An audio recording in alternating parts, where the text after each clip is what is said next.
Welcome to the Wally Show Aftercast, all the stuff we did not get to during the course of the show today.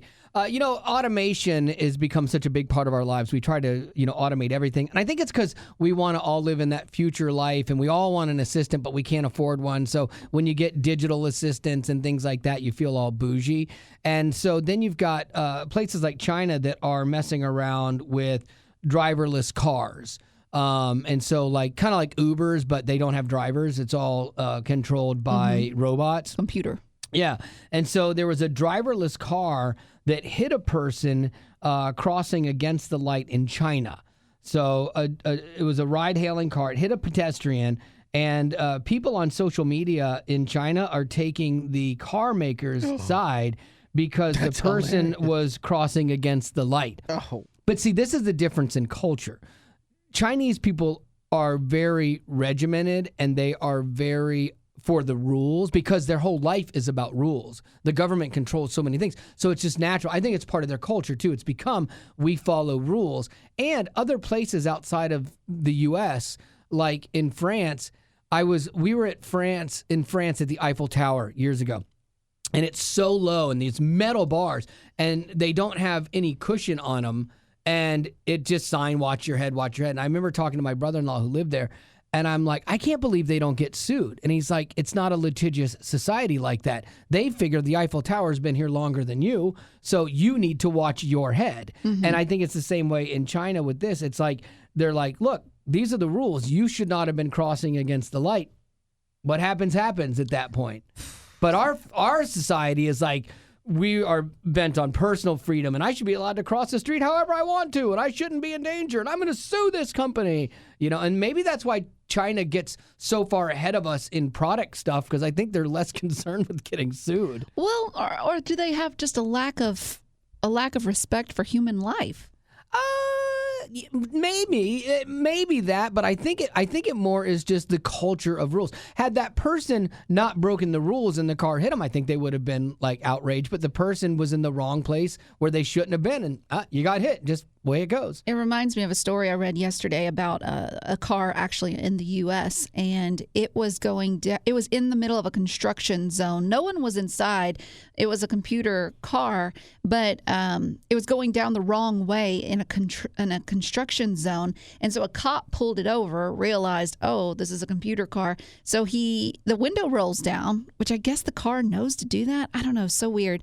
But anyways, someone comes on the speakers in the car and they're like, yes? And it's like this cop. Yeah. Can I help you, sir? Yeah, and this cop is like, hi, this is so-and-so from whatever. Your car was going the wrong way in a construction zone. And they're like, oh, I'm so sorry. Well, anyways, later on, that company released a statement saying that it wasn't the car's fault because the construction zone signs were shifting constantly. Sure. And so it didn't know what to do. But I was telling Wally, I said, had that been an actual human driving a car, right, you could not have gotten out of a ticket. They would have been like, well, you should have figured it out, But because it's a computer car, does that mean it can get away with more? Maybe so. Maybe computers will eventually get away with the perfect crime. The other side note to this car thing was it happened in Wuhan. It's like Wuhan can't catch a break. Remember, Wuhan's where COVID was the starting place of COVID. So Wuhan. It's like, yeah. Because it's a woot. I know. So there you go. There is that. Lady Rock, what do you got? Oh, me. Okay. I found 13 rules that Bachelorette contestants have to follow. So I don't know if you're a big follower of the show. I definitely am not. But Wally was telling me that him and Marty are eager for this season. Not him and Marty. No, I had watched The Bachelor and The Bachelorette for a lot of years, and it became just the same old thing. You knew what was going to happen. Yep. So the person, whoever it is, guy or girl, is going to make bad choices. They're going to keep around the person that shouldn't be there the longest, and then they're going to have a moment where there's a big blow up, and then they're going to find out that person wasn't truly them. Then they're going to get proposed to by the wrong person who they're going to end up with for about half a second, and then they break up. Yep. With the exception of maybe 4 or 5 couples. Same plot line. It is a dysfunctional Hallmark movie. That said, I cannot wait for this. No. My wife saw that The Bachelorette was on this year, and she's like, oh, I kind of wanted to watch it again because I like this girl for some reason. She's like, oh, she's cute. I'm curious where it goes. I'm like, I just told you where it's going. And it's like any Hallmark film. Yeah, they're going to get stuck in an elevator. Mm-hmm. She's going to break up with her lawyer Yeah. in the city boyfriend to go out with the lumberjack Christmas tree farmer. Absolutely. So yeah, I don't know if I really want to watch it. I've grown very less tolerant for series like that. I still watch Survivor because I like the human element of it. I like the challenges. I like the drama. I still watch that. I love Amazing Race because I love travel. But The Bachelor was one that I was like, eh. But what are some of the rules? Because I've had theories about this for a while. So they say minimum age requirement. You have to at least be 21, but there's no cutoff age. Okay. That's why they did The Golden Bachelor. I still think they missed an opportunity. Because Jerry, The Golden Bachelor, Oh, my goodness. he did not work out with the lady that was his love of his life, his second chance. Okay, that's enough. Okay, but I still think they missed an opportunity. They should have thrown a couple 30-year-olds in that mix, and I would have loved to have seen that drama. That would have been golden. Contestants must be single. You would think that shouldn't be a rule, but it is because in some series, a contestant they later find out is either engaged or dating someone in a seriously. relationship. Yeah, it's so weird, man. So stupid. Contestants must agree to be filmed 24/7. Sure, that's a reality TV show. But you know what? The theory of this is that the minute you introduce a camera, it's no longer reality. Like, people will behave differently when there's a camera there, good or bad. When there's a camera there, it's kind of like I've always had this argument that, like, if a cop is tailgating you and you don't know it's a cop and he pulls you over and you get a ticket, I would argue to the judge, his presence changed my behavior because I felt he was tailgating me, and so I drove faster to not be tailgated. Whereas if he had not been tailgating me, I would have driven at a different rate of speed. And I don't think I'll get away with it. No, for sure not. But it's a good argument. Oh, okay. There's a dress code, so contestants they have to avoid certain patterns. Being fully clothed. Well, sadly, that's not a rule.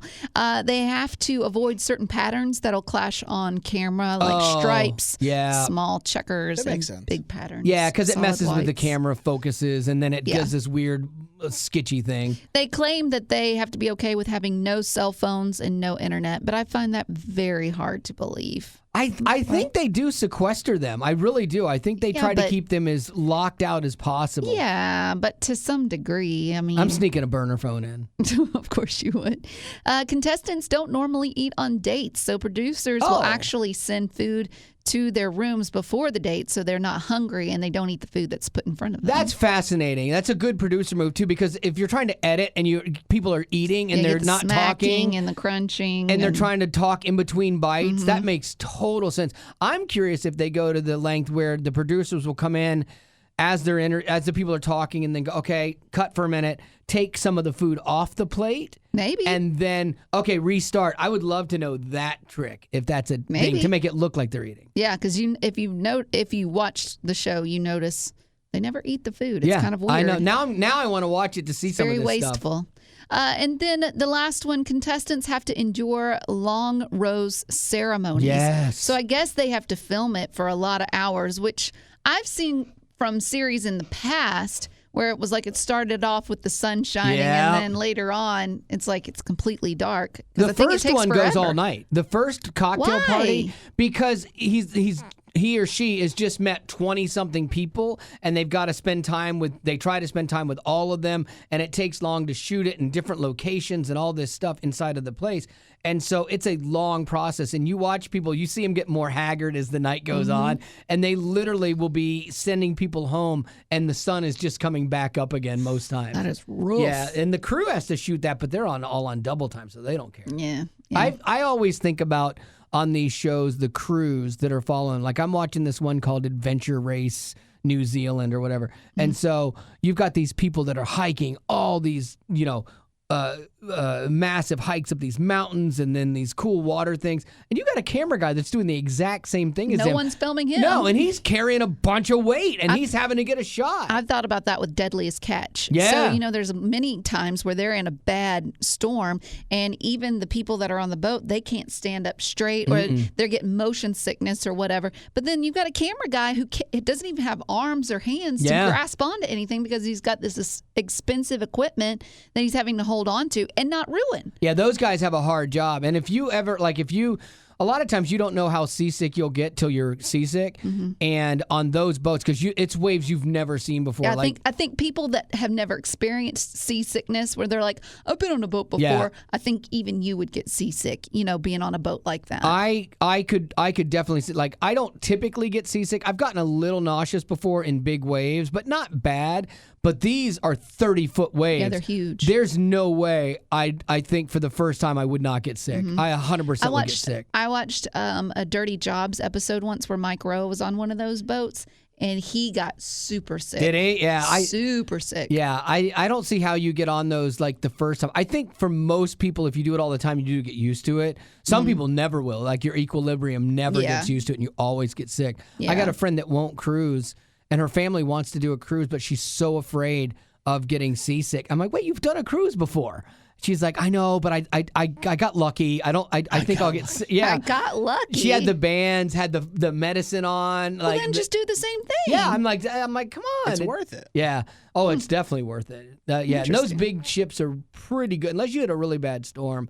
I've been on a cruise ship that did have 20-foot plus seas because I was on the third floor and we had waves going over our window. That'd make me nervous. Yeah, that was a little disconcerting. Yeah. But I just went to bed because I was feeling it a little bit, and I'm like, you know what? It's night. Let's call it a night, because you couldn't walk down the hall. You kept ping-ponging down the hall. That sounds fun. Yeah, and so that was one night. I'm like, okay. That was the same trip that we went up a fjord, and there's all these miniature icebergs, and you hear them scraping against the ship like at night. Nope. And my daughter looks at me. My daughter's like, she's like 8 at the time. She's like, I could tell she was nervous. I'm like, sweetheart, everything is fine. There's nothing to worry about. There's no way they would let us come up here if it was dangerous, okay? Said every father to their child on the Titanic. Now go to sleep, sweetheart. Bless her heart.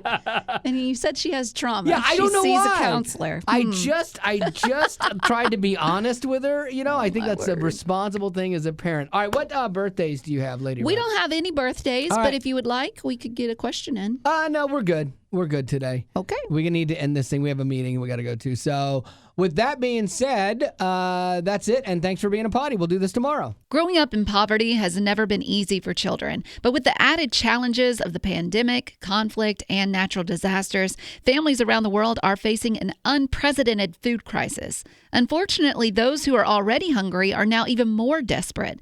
But by sponsoring a child through compassion, you can help provide life-sustaining essentials such as food and clean water. And with your compassionate support, that child can not only survive, but also flourish. You can find out how and choose a child to sponsor when you click on the compassion banner at wayfm.com.